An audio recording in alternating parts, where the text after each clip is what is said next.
do ano passado eu fui convidado para falar e falei, o tema das minhas palestras foi justamente esse, estão até na internet. É como a tarefa hoje do liberal é justamente, a esquerda sequestrou o discurso em favor dos desassistidos. E todo discurso liberal ele só elitista e daquele que odeia o pobre, e que o pobre se exploda, né, como aquele personagem do Chico Anísio. E a grande tarefa do liberal, o grande desafio do liberal é esse, é mostrar justamente o contrário, né? O Diogo Costa lançou um blog agora, o Capitalismo para os Pobres, né? O Diogo Costa do Ordem Livre, mostrando, e eu acho que você tem toda a razão. Deixa eu ouvir a opinião do Bruno.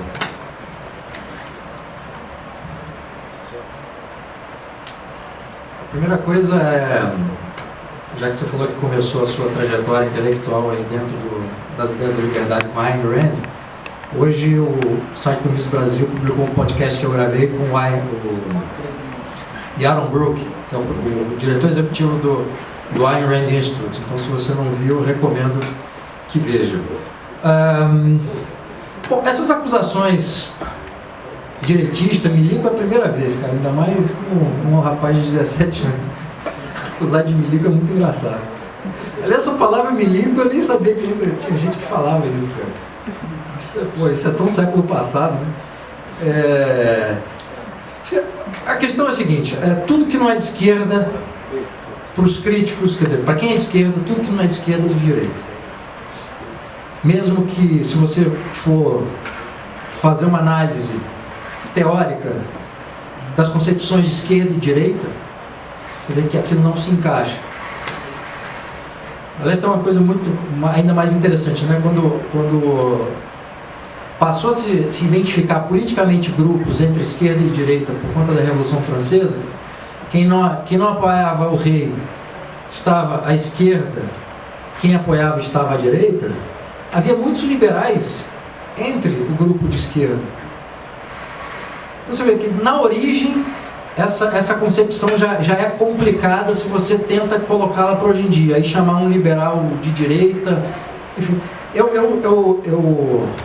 gosto de discutir essas categorias, com essa clivagem ideológica, mas eu acho que elas são regularmente muito mal aplicadas, porque, regra geral, as pessoas não sabem o que é esquerda e o que é direita. Sobre esse negócio do pessoal, eu nem vou comentar nada, porque o verão acabou e... Né? A questão de ler o Manifesto Comunista. Durante a Liberdade na Estrada, como a gente visitou, esse grupo que participou, visitou muitas universidades, a maior parte das quais universidades públicas, havia uma lamentação recorrente daqueles estudantes de economia ou ciências sociais, dizendo que a bibliografia era toda marxista, por exemplo. Aliás, na Universidade Federal do Espírito Santo, alguns alunos me disseram que marxismo é uma das cadeiras do curso de economia, o que é um negócio completamente... Eu não sei nem o que dizer, eu fico me sentindo naqueles filmes do Peter Sellers. O sujeito está me contando uma piada e eu não sei nem por onde eu começo a rir. Mas eu sempre dizer o seguinte: aproveite esse castigo, né? Essa imposição bibliográfica, para ler. Não se limite a uma perspectiva apenas, aquela perspectiva que você gosta. Porque ler os críticos daquilo que você pensa vai te ajudar a formular melhor os seus argumentos para você e vai te ajudar a apresentar esses argumentos de forma muito mais clara, de forma muito mais aprofundada para as pessoas que estão à sua volta. Então, eu adoro ler autores marxistas, eu adoro ler Marx. Eu fiquei muito feliz que está saindo toda a obra de Marx numa nova tradução direta do alemão. Capital começou o primeiro volume, foi lançado agora. Adoro. Aliás, eu escrevi um texto que se chama Em Defesa de Marx, por Ordem Livre, que eu falava justamente disso, né? Não adianta a gente ficar tomando pedrada, quer dizer, as pessoas que não são marxistas, e aí quando te pergunta alguma coisa sobre Marx que você não sabe, né? E se você sabe muito bem aquilo que você acredita e também conhece aquilo que o seu opositor defende e não conhece, aí, meu amigo, é igual você dar um mata-leão numa aula de juízo. Não tem velório e vela preta, né? Questão da revolução cultural que você falou, feita por economistas. E aí você citou o exemplo do Milton Friedman na questão da comunicação. Milton Friedman, sem dúvida, era um grande comunicador, né? Ele teve um papel muito importante na defesa das ideias da liberdade. Pode-se discordar da sua produção teórica, especialmente no que ele fala na produção intelectual, da questão monetária e tal, mas a defesa política que ele fazia das liberdades individuais, da necessidade de você lutar contra a coerção de um poder centralizado, seja o Estado ou qualquer outro, isso foi muito importante. Ele abriu muitas portas, ele colocou no debate público questões que não estavam, e de uma forma muito simpática. Era um velhinho simpático que sabia falar muito bem, né? E aí você imagina, a dona de casa vai lá, ou dona de casa, ou o empresário, ou qualquer pessoa que seja, que para quem, quer dizer, esse discurso político, um discurso econômico, não conquista. As pessoas abrem o jornal para ver quem ganhou, quer dizer, já sabe quem ganhou, só vai lá ler, sei lá, para acreditar, né, que o jogo que ele viu no dia anterior terminou com aquele resultado, né? Jornal, aliás, hoje em dia é um negócio muito esquisito, mas isso é outra discussão. O sujeito vê o jornal hoje, ou o Jornal Nacional hoje, aí lê o jornal de amanhã para ler as mesmas notícias de ontem, né? Mas não, deixa eu acreditar que o Manteiga fez isso mesmo, né? Eu vi no jornal. Aí lê no dia seguinte, putz, ela fez isso mesmo. Eu acho que é por isso que a circulação dos jornais tem caído ao longo dos anos. Mas, assim, eu não diria que é uma regra. Eu acho que tem economistas que fazem esse papel de forma muito eficiente. O professor Biratã está aqui, não é pelo fato dele estar aqui, mas eu acho que, sendo economista, que foi o exemplo que você deu, consegue fazer isso muito bem. Quando escreve textos para o público geral, né? Os textos que ele costuma publicar no site do Mises são textos mais teóricos, mas quando escreve ou escrevia textos para o grande público nos jornais, ou participava de programas de TV fazendo uma crítica a políticas econômicas, a políticas públicas, fazia isso de forma eficiente, como o Milton Friedman fazia. Então só tome cuidado na hora de falar em termos gerais, porque basta um cisne negro para poder derrubar toda a sua argumentação. De resto, lamento que você seja se chamar de milico aos 17 anos.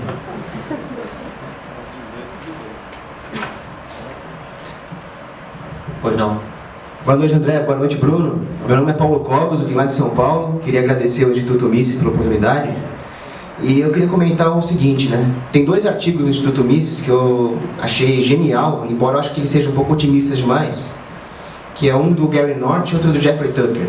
Eles mais ou menos falam a mesma coisa. Eles falam que eles falam sobre a inexorabilidade da liberdade vencer, do Estado um dia acabar, essa opressão do Estado. Então eles dão um exemplo de como que a tecnologia, como que o próprio mercado está driblando, né, as opressões do governo. Então, sei lá, o Bitcoin, aquele Judgment.com na área da justiça. Agora, eu sempre achei que esse tipo de conversa era muito otimista. O Estado sempre deu um jeito de oprimir, de proibir, de regular.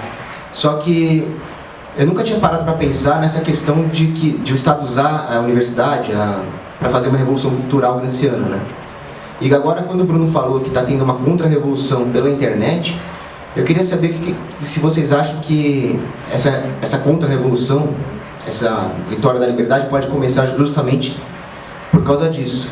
Qual é o potencial do homeschooling, da internet, para levar o indivíduo a buscar a verdade, a sair dessa gaiola que a educação estatista está impondo, né?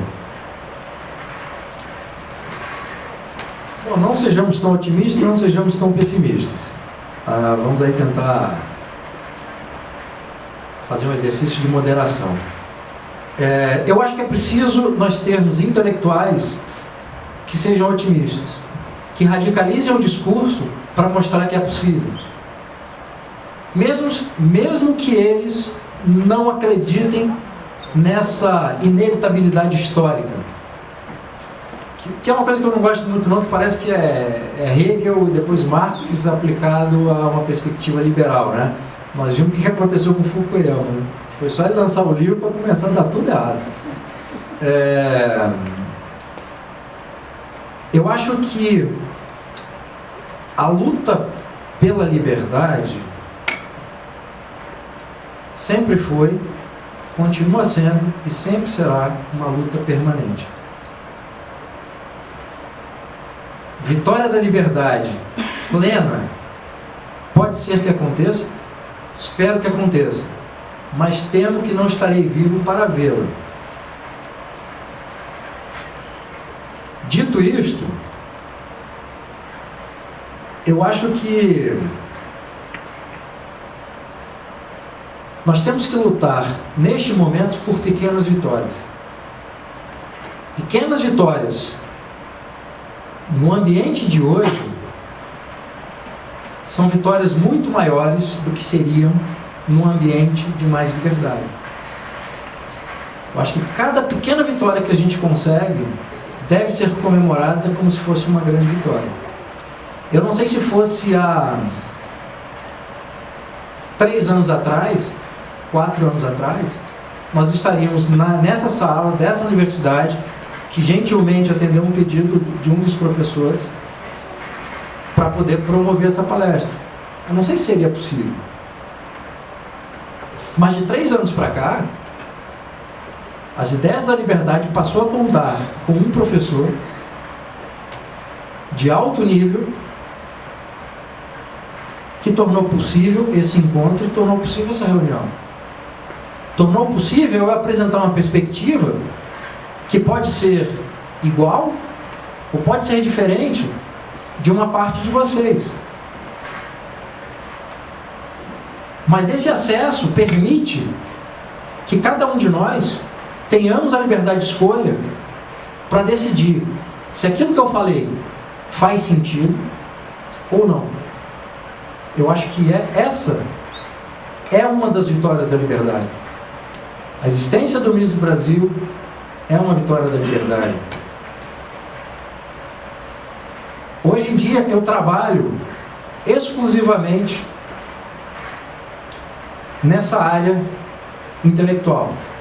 Eu me defino hoje como empreendedor intelectual, o que me criou um problema, porque meu sobrenome é Garchagen. Então eu passei minha vida inteira tendo que soletrar o meu sobrenome e explicar como é que se fala. Agora eu estou tendo 2 problemas. Eu continuo tendo que explicar o meu sobrenome e tendo que explicar o que é empreendedor intelectual. Dito isto,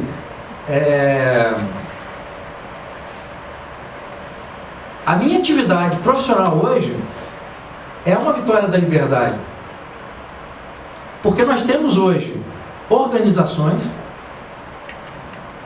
que permitem que você trabalhe profissionalmente em defesa das ideias da liberdade. Antes do Mises Brasil ser fundado, antes do Ordem Livre ser fundado, as 2 organizações para as quais eu trabalhei, o meu futuro profissional seria diferente. Então, essas pequenas vitórias da liberdade devem ser comemoradas com grandes vitórias. O exemplo da internet. A internet é um mundo maravilhoso, um instrumento maravilhoso, que pode ser usado, obviamente, para coisas boas, como pode ser usado para coisas ruins. Dentro da sociedade nós temos pessoas boas e pessoas ruins. Temos pessoas que agem de forma virtuosa, pessoas que agem de forma estúpida, todos os qualificativos negativos que você possa imaginar. Nós estamos usando, nós defensores da liberdade, estamos usando a internet hoje de forma muito eficiente, como um instrumento poderoso. Agora, não podemos nunca duvidar da capacidade daquelas pessoas que acreditam de forma plena que tudo precisa ser regulado, que tudo precisa passar antes ou depois por um comitê de sábios que vai decidir se toda a sociedade pode ter acesso ou não aquilo que foi criado por essa mesma sociedade. O perigo sempre vai existir, uma vez que a estrutura de poder e todos os incentivos dela decorrentes, ou dela decorrente, continue existindo. Enquanto houver essa estrutura de poder que permite a expansão de poder, eu recomendo vivamente, né, sobre a análise de poder, um livro chamado O Poder, do autor chamado, o nome do autor é Bertrand de Jouvenel, que é um livro maravilhoso, explica de que forma o poder se origina, de que forma a natureza do poder tende a se expandir. Então, se você tem toda essa estrutura e todos os incentivos que contribuem para aumentar essa estrutura, nós temos sempre que tomar cuidado e continuar essa luta permanente. Só queria pontuar algo. Eu sou otimista. Sabe por que eu sou otimista? Porque o Matheus tem 17 anos e já conhece e já tem contato com essas ideias da liberdade desde os 15. E ele tem esse contato por causa da internet, com certeza. Eu só fui conhecer isso com 30 anos. Eu estou com 34, deve ser mais ou menos uns 4 anos que eu entrei de cabeça nesse mundo, né? E hoje, por exemplo, se quando eu tivesse a idade de Matheus, eu tivesse uma palestra em que alguém falasse de Milton Friedman, eu teria uma dificuldade muito grande de me aprofundar nas ideias dele se eu quisesse, né? Hoje não. Por exemplo, qualquer um daqui que queira se aprofundar nesse trabalho que o Milton Friedman fez em defesa da liberdade, você pode chegar hoje em casa e assistir todos os episódios da série Livre para Decidir, o Free to Choose, com legendas em português que eles foram colocados, disponibilizados pelo portal libertarianismo.org. Então você tem todos os episódios da série Free to Choose, Livre para Decidir, do Milton Friedman, legendados em português, né? Você tem a obra de todos esses grandes autores liberais hoje facilmente acessível na internet.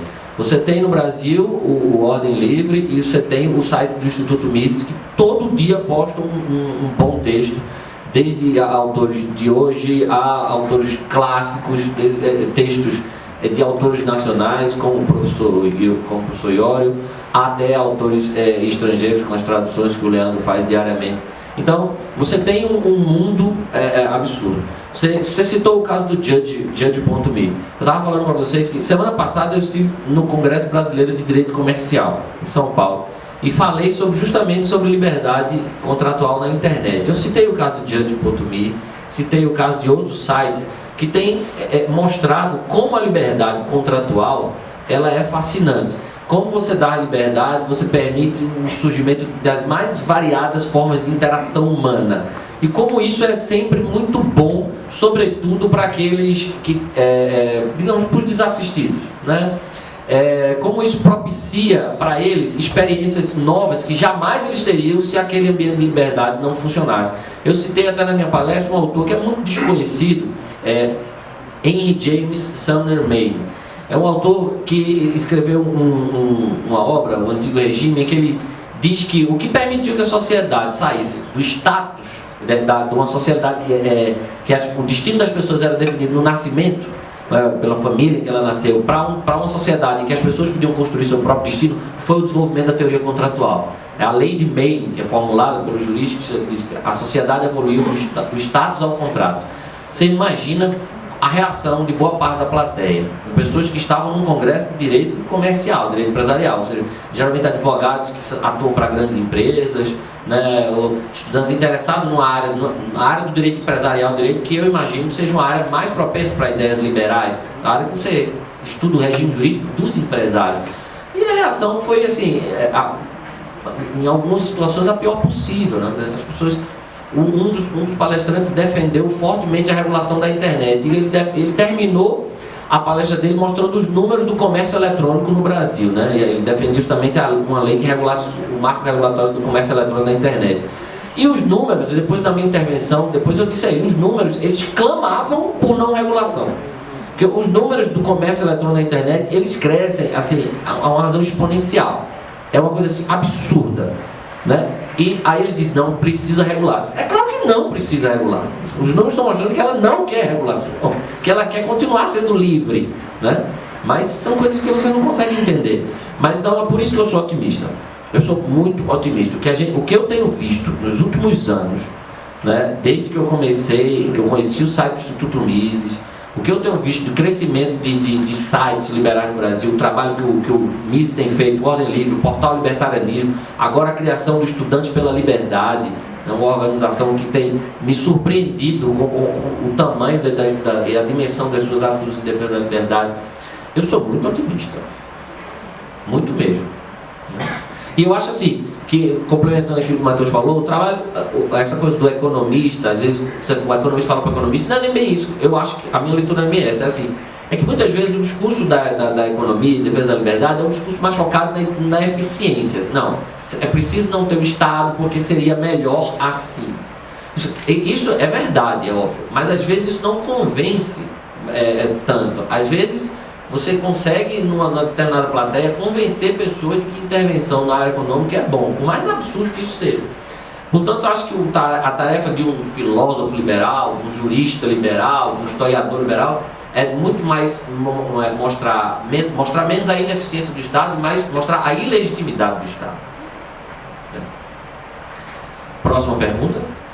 Boa noite, meu nome é Renato, eu tenho 30 anos. Eu agradeço primeiro a oportunidade, né, de ter esse evento aqui em Brasília, primeira vez que eu participo. E primeiramente eu quero me solidarizar com o Matheus, que eu, assim,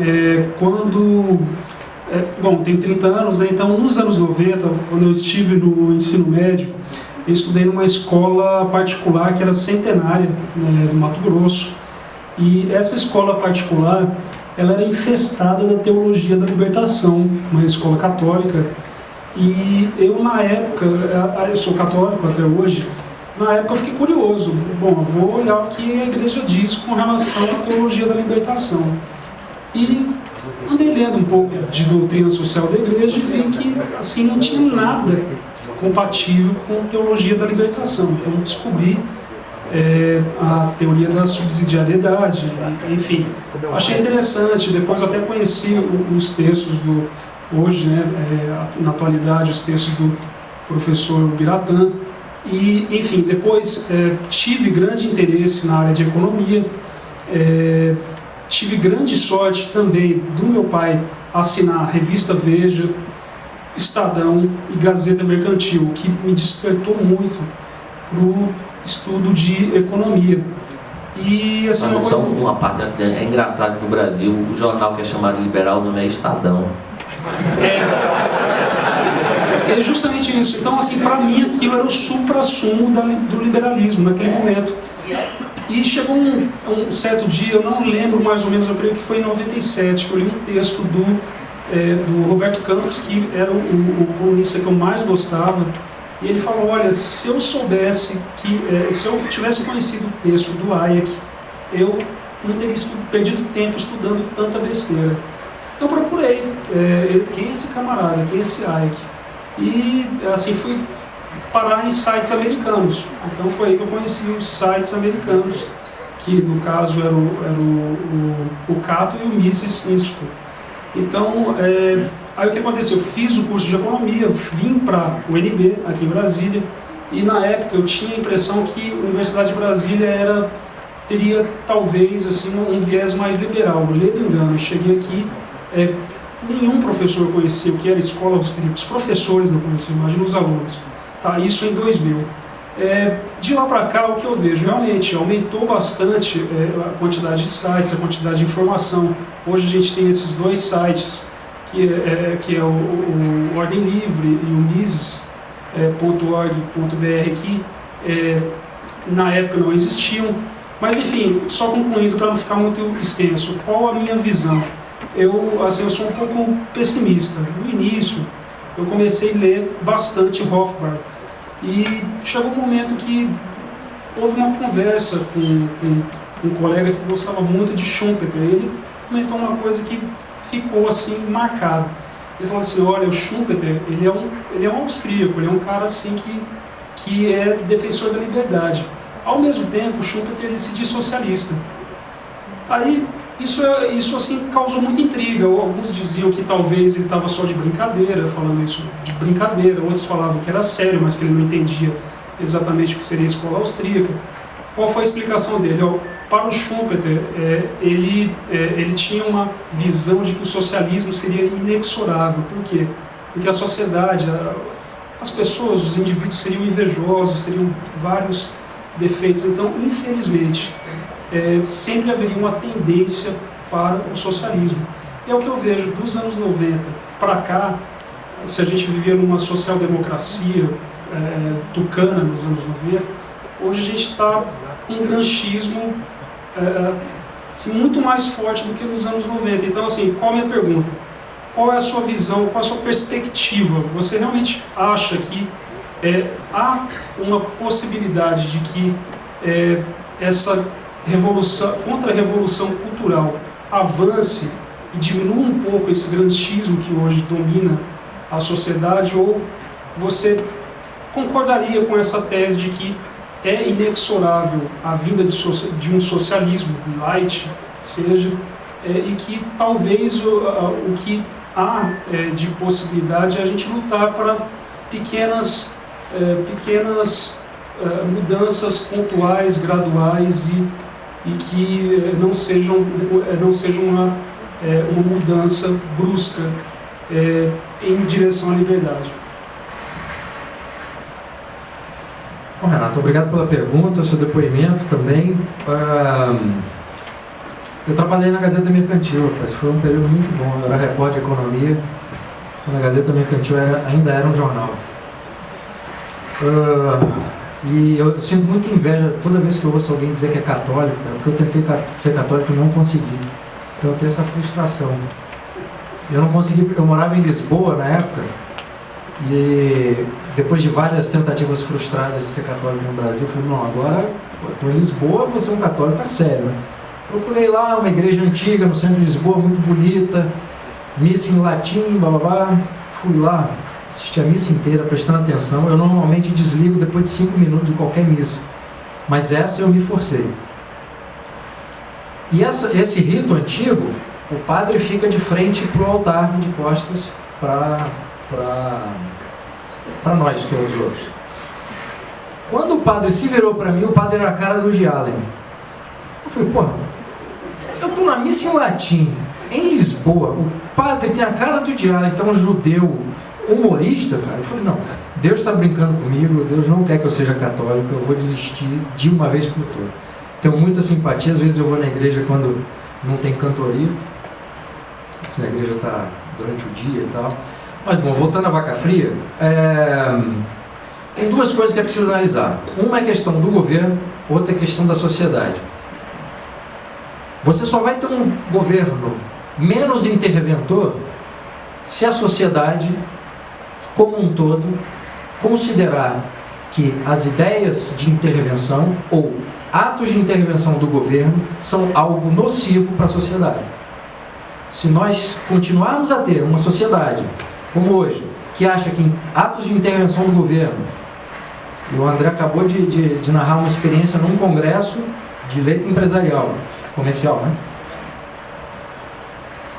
Se continuarmos a ter uma sociedade, em qualquer categoria profissional, enfim, sociedade como um todo, achando que ter mais governo, ter mais Estado é bom, não vai mudar governo. E governo não muda a sociedade. Quando o governo tenta mudar a sociedade, acontecem todas as tragédias que nós vimos no século XX. Tudo isso para dizer o seguinte, eu sou um otimista cético. O que isso significa para fundamentar minha resposta? Todas as conquistas que nós tivemos de avanço das ideias de liberdade nos últimos 5 anos e o crescimento que está havendo de pessoas interessadas ou pessoas defensoras que passaram a trabalhar com isso tem sido tão grande e potencializado por uma coisa que não havia, por exemplo, nos anos 80, quando houve uma proliferação dos institutos liberais do Brasil. O professor Ubiratã Iora, como é do Rio, conhece essa história, o Instituto Liberal do Rio, que se expandiu para outros lugares. Aquela estrutura precisava de dinheiro. Hoje não é preciso. Com a internet, nós podemos ter um trabalho muito mais amplo